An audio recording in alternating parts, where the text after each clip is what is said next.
Greetings and salutations, all you stunning individuals. It is another Rapid League Unlock. Eric and Mark here with you absolute beauties as we continue to roll through quarterfinals action. And I don't know about you, Mark, but today's results have me leaving anything but excited. There's no hype to be had here for any squad, only disappointment, truly, for how things ended with CFO, but we're definitely not getting excited with KT. Nuh-uh. No excitement here. The only E word that I want to throw around for KT is I'm enthusiastic about how they have played. I'm not rolling with the excited. I'm rolling enthusiastically about KT Rolster and how they rolled the competition on the day in CFO. I think there's absolutely a lot to digest, both angles from this series. So let's waste no more time and dive right into it.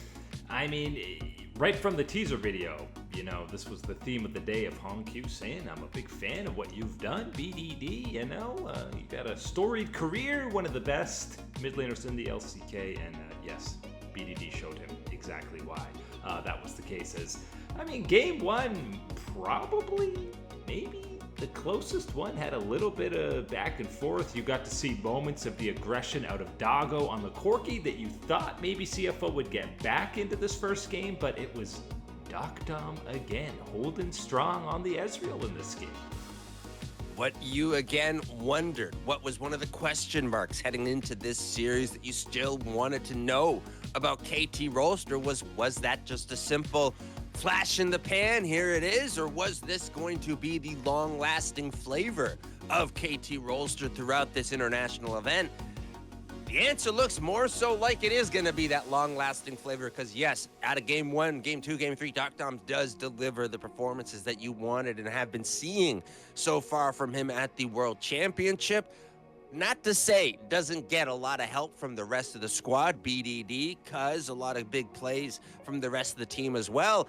And still, on the other side for CFO in that first game, a lot of the times where it is these fights, these advantages, gained by KT, it still is being checked so many times in these team fights, going 2 for 2, 3 for 2, something like that, because of the counter fight, the counter engage ability of CFO and how they were able to play. Just ultimately, one too many mistakes, one too many advantages given over, and able to be snowballed enough by KT that you're just not able to find that pushback in some of these later fights. And it only got more out of control after that first game. Did that snowball, almost the fastest game of the tournament so far in the second game. And Game 2 is where life gets pretty miserable for HongQ. And it starts with, Peter spending a lot of time in the mid lane on that Nautilus. And, one flash emote when he misses the flash hook. And Peter took that personally because HongQ, it didn't matter if he was mid lane, if he was bot lane, if he was trying to jungle on the Azir, he was going to be found by Peter on the crew. He got ganked constantly, ended up finishing the game 0, 7, and 1. And on the other side, BDD puts together an immaculate 100% kill participation Orianna. Oh, my Lord. And let's talk about this. Peter, someone who a lot of people would have said probably, I don't want to see any more of him. Done and dusted. I've already seen it. I've written the book about him from the bottom of the LCK. Here we are. What a performance from him, and absolutely a journey all the way through. A wonderful performance here, and yes, those contributions, those plays on the Nautilus, mega in this game, and getting that snowball continue to roll right from the get-go of Game 2, getting that Orianna to that power position where it is, again, probably one of the top 3, top 5 guys in the world on Orianna, and how you're able to use that mage control, the speed up, everything like that. And of course, the shockwave, the big team fight ultimate. We love to see that one. Certainly had its big moments in this game too as well. This was a rough one for HongQ. Absolutely one of these ones where at the end of the day, I think out of all the ones, you're still extremely positive about the year, the growth, the journey that he has been on, and where you can envision him going next year. But this is certainly going to be a learning moment, one that you're going to have to turn back on and going to be a rough video review session. And I think we've forgotten that he is a rookie this year because, we've seen CFO so much at every international event, but absolutely there still is that angle for growth from him and even some of these other guys on this roster who have obviously a lot more experience than Hongq. But yeah, that was absolutely a lesson, and that lesson was reiterated again in game 3 on the way where BDD just camping in bushes waiting for him to push forward. And let me tell you, this Zoe Ziggs Biego comp out of KT looks absolutely miserable to play against. Oh, God, that's some of the technology that we've been waiting to see in Fearless Draft be able to be busted out. Not quite as confident or broken enough that you're going to roll it through best of one type of situation throughout the Swiss stage, but absolutely going to break it out here into these type of matches. And yes, you love to see that, the way that was going. I will bring up and remind people that, yes, I think the first iteration of Hongq going up against what is one of these megastars, legacy mid laners of the LCK, I'm looking back to MSI. You're going back to how he played against Faker, right? You're going back to First Stand, looking how he played against Zeka. And I think for sure, at least with Faker, the improvement that you saw the next time around, right? That one certainly turned out very differently between both T1 and CFO. So I'm thinking, again, you're looking on the improvement angle if you are Hongq and you are CFO, because that's the only angle that you really can take out of the way the things play today. Yes, you still probably can be optimistic and hopeful that this is going to be the doggo that you get moving forward and can, have that type of effect. But still, on the day, a 3-0 dominant fashion through games 2 and 3 from KT. Very much the resounding answer on the day. Yeah, and I think, as we alluded to going into this, evenly matched, both teams probably happy with the draw, but I don't think at least I was for sure not expecting a 3-0, and I know I gave kind of the slight edge to CFO. I'm sure part of that is just seeing them compete against some of these good teams and not seeing KT play in over a week, closer to 2 weeks, and only played 4 games. But now here's KT proving everybody wrong again, sitting pretty at 7-0 on the tournament. And you look at any of the team stats at the event, and they're near or at the top of the table. And this feels, again, not to bring it up all the time, but feels a little bit kind of like the Blue Jays, and their run that they've got going on right now in the World Series, where it's simply one of these ones, everybody had written them off. Nobody had made these predictions that you would get this far type of thing. You're playing with house money at this point. Who cares what goes on? That doesn't mean that you don't care what goes on and you aren't invested and still aren't working hard. But it's one of these ones where you're playing with that house money. Go out there. Go do your thing. Keep at it type of thing like that. And I think for KT Rolster, that's the attitude that they got to keep. Because, again, what's next? It's not a CFO. It's not one of these, it's not a Nongshim that's also up here in the Rise group of the LCK. This is going to be the Gen Gs, the T1s, the big deal teams that you're going to have to go up against. So absolutely need to see the improvements continue for this KT Rolster squad. But you're playing house money, baby. You are where no one ever would have expected you to reach at this point again. And as you laid out that record, that is also a part of why no one would have expected it. And what is with these third, fourth LCK teams that have no expectations coming into Worlds? I feel like it's 3 out of the last 4 World Championships going back to DRX 2022. This team, you had no expectations or no business reaching top 4. And here's KT leading on with that legacy. They wanted some of the LEC, LTA, LCS mojo, my guy. They said, you see what happens to those guys when they lose a bunch and then everyone has no expectations on them? They play so free. It's so good. Maybe we do a little bit of that, not the expectations of the world beaters, the top class of the LCK, but the talent is there. And yes, very much a reminder, and one of these ones where I'm going to use this as a lesson to flash back next year when we are absolutely talking about some team middling around in the LCK and what's going on and going, yeah, but that can still bust out a perfect type of record at the World Championship. of all the iterations of KT Rolster, the fact that this is the one making semifinals at Worlds, the SMEB Deft eras, all these going back to 2015, older eras with Someday, and this is the squad going to semis, is unbelievable. Doc Dom and the boys, baby. Of course, this is how it was always going to be, especially again. Think back, this is the year that we're looking at BDD's performances, and for pretty much the first 2-3 months, everybody is in unison screaming, get this guy a team. Well, he had a team. He was already on the team with KT Rolster. This is incredible. Absolutely beating out anybody's expectations. I do want to give a soft landing, recognition of what the whole year has been and that growth for CFO. But yes, unquestionably, a very resounding answer on the day from KT Rolster on who is the deserving team to move on to that next round. We're right back on the rift with the other quarterfinal that I think both sides were happy with the draw and, the pride of the West that is G2 Esports. And let me tell you, if Top Esports lose to G2, this is an all-time dud event for the LPL, almost regardless of what AL does. Oh boy, this would be probably almost regardless of what happens outside of a Miracle World Championship. This would be the dud of the year, of all years, maybe, for the LPL, looking back in hindsight when you're talking about the results, and especially of one of the top teams of Top Esports and their results on the international stage. That would be absolutely one of the biggest conversation points when you're looking back on the year of 2025. But we've got ourselves the matchup, G2 Top Esports, and you said it. Yes, both of these squads probably still in that category of feeling like, yep, that's who we wanted to face out of everybody that was going to be available.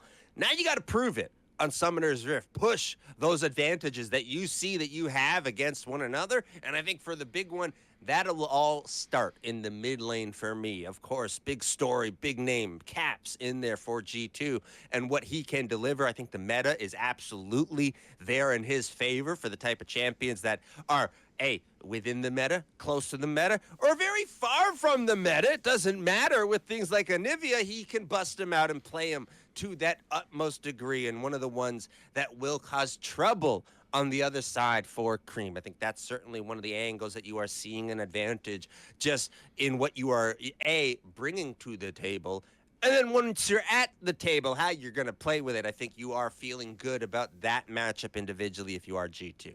Yeah, and I mean, no question, G2, whether it's Caps or somebody else on the team, is going to be cooking up some type of pick in Fearless best of 5. And I know I said it'd be a huge blow if Top Esports loses this series, but really, it wouldn't be a massive upset. I think it'd still be an upset if G2 comes away, but I think the form G2 is in, you're not going to be shocked if G2. This is close to as close to a 50-50 as I think any of these quarterfinal matchups are. It's more so a statement on just the expectations, the pressure that is there for the LPL, especially, again, when you get to host the World Championship and you have it, in your backyard, these type of things.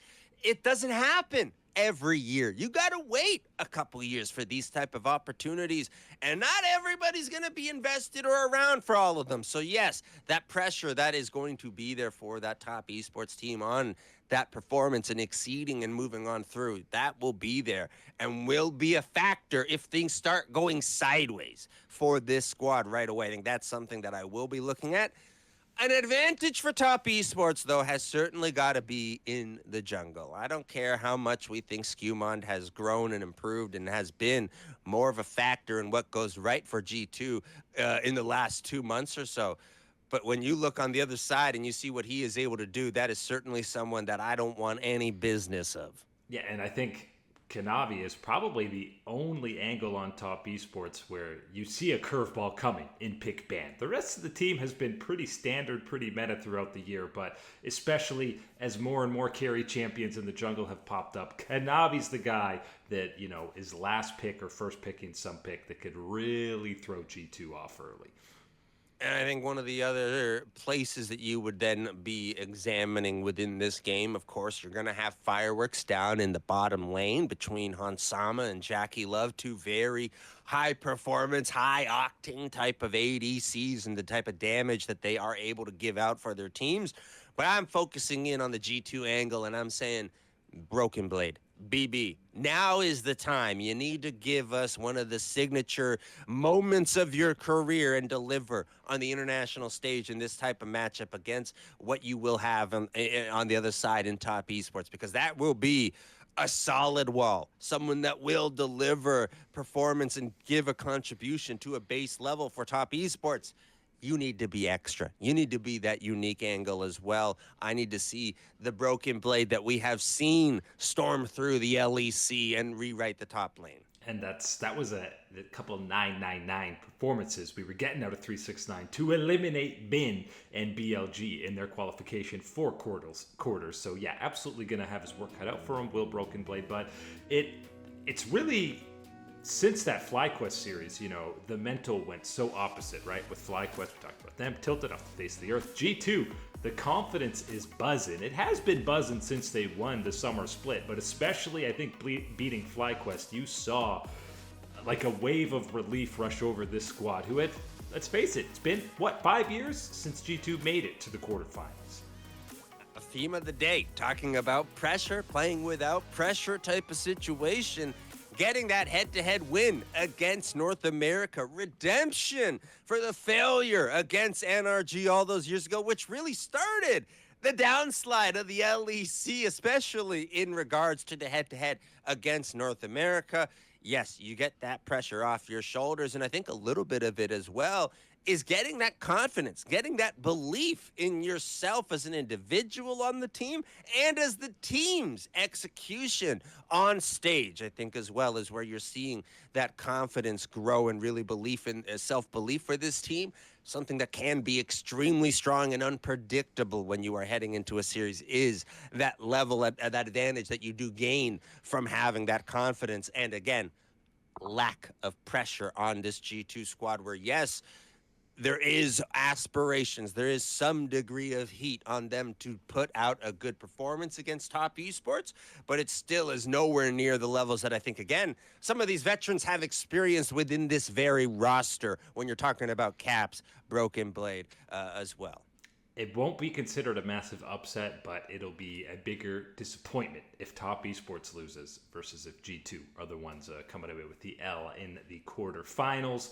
We've ignored a bit of offseason news because we've been busy with this little World Championship going on. But we have had some spicy ones, primarily in EU. This, I don't know what they're assembling over in SK Gaming, a reunion of friends, I suppose. But it sounded like, so far, the rumored roster will be Wonder returning to the top lane after a longer extended hiatus, Skeen staying in the jungle, Leader coming back to pro play in the mid lane, Mickey in at support, and an even further distant rumor is maybe possibly Sven in at AD carry. Apparently some Cloud9 members going to go to EU this year. We don't know the full details, but Mickey requested, he was only going to come to SK if Leader was going to be the mid laner, and that is the biggest shocker of this whole news to me.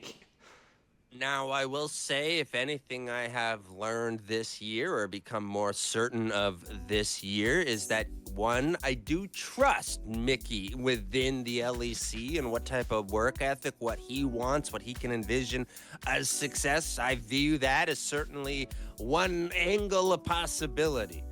Now, do I trust what has just been laid out by you right here to be this ultimate competitive team in the LEC, or one that can really challenge that top established order of G2, a Movistar, Koi, Carmine Corp, these type of squads? I don't know, boys. I don't know about that one. I think I've seen a lot of very mixed reaction about this one online, all the way to, the extremes of calling this one the Washed Avengers and Unk Sandwich out there. There's some pretty rough explanations going on for this group. But I think it is one of those ones where, again, I am checking it against, do you trust the brain, the vision behind something like this? To some percentage, I do with Mickey and something like that. But when I am presented with this as the possibility, and then I check it against what I'm looking at with the rest of the LEC, I'm not so certain about this one, brother. I mean, we saw the similar old G2 reunion with Heretics, right? Where Wonder and Perks, that's right, Perks, joined Yankos on Heretics, and Perks eventually got subbed out by the second split. Heretics, they made a little bit of noise later in the year, but definitely still a lot of question marks here. And, you know, Mickey was the main guy calling out the issues with Fnatic, and nobody seemed to listen to him. So obviously he is still a great veteran, a leadership presence, and still one of the GOAT supports in Europe. So we'll see. At the very least, SK didn't even make playoffs and finished bottom 2. So they can't really get worse. I think for a lot of people, at the end of the day, it's going to be that reaction is mostly about, okay, optimism for this type of situation where, yeah, you might not really believe and you want to throw out all the memes and nasty names for this team, whatever. But when you do know that, one, let's check in Wonder, certainly someone that we still have seen be able to perform at that, you know, at least the mid-level of the LEC for top laners. So someone that isn't washed as one of the names going around for this type of project. Leader is the question mark, I think, for a lot of people immediately. And then again, not really having much of an answer as far as what the ADC position is going to be. And then again, a rumor about Sven. One of these ones where there is a degree of maybe bounce back potential still going back to to go back home to Europe and whatever. I'm not buying it, but I think, again, for some people, it's would you rather buy into what you have seen fail so many times in Fnatic on the international stage, or would you rather buy in on something like this? That is an angle that you can have various, degrees of positivity for. At the very least, again, a bottom tier team like SK, you're bringing in people who are going to be a lot more interested in this squad, even if they end up floundering. That, unfortunately, might make people more interested. But bringing big names like this, going to boost the fandom and the fanship of SK, which is something that organization kind of sort of really desperately needs heading into 2026. But that is it today for League Unlock. Eric and Mark here with you. Absolute beauties. Thanks so much for hanging out. And we'll catch you on that flippity flip.